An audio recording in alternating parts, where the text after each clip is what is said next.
Ma, tignan mo nga si ate, oh. Anong nangyari dyan? Yan ang hindi ko rin alam. Alam mo, simula nang umuwi ang ate mo galing sa bahay ng kaibigan niya, bigla na lang naging ganyan eh. Bigla na lang tumatawa na siya lang mag-isa.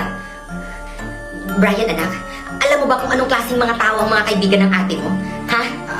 Hindi ko kilala ng lubusin yung mga kaibigan ni ate, ma, eh. Pero nakita ko sila isang beses. Mababait naman yung mga kaibigan ni ate, ma. Bakit, ma?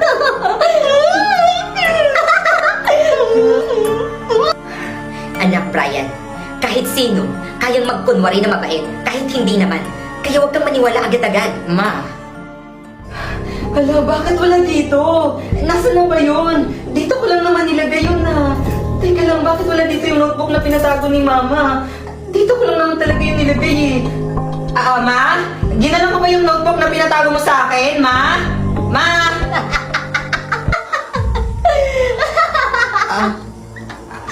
Ate? Ate? Anong ginagawa mo dito sa kwarto ko? Ma! Punta ka nga muna dito sa kwarto ko! Ma, bilisan mo! Ate? Uy, Brian, napano ka?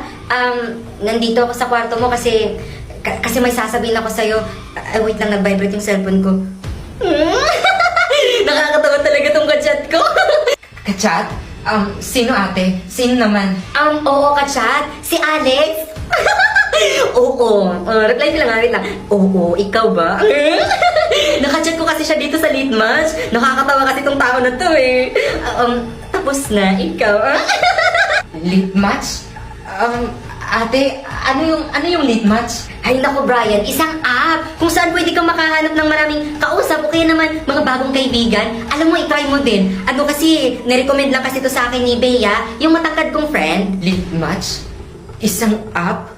Ano yun? Teka lang.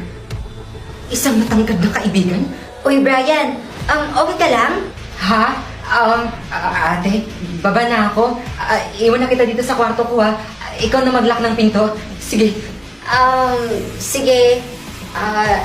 Ingat ka.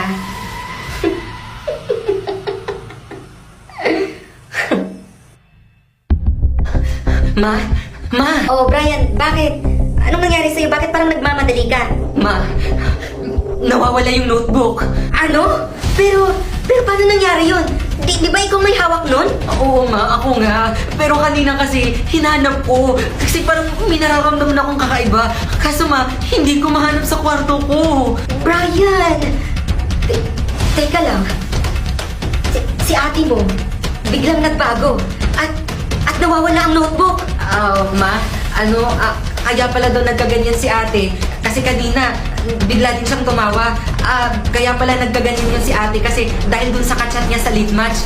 Nakakatawa daw kasi yung kachat niya eh. At saka, ang pinagtataka ko lang talaga ma, is yung late match is nirekomenda daw sa kanya ng kaibigan niya na matangkad, na si Bea. Oh, ano naman ang meron dun? Ma, hindi mo kasi ako naiintindihan eh.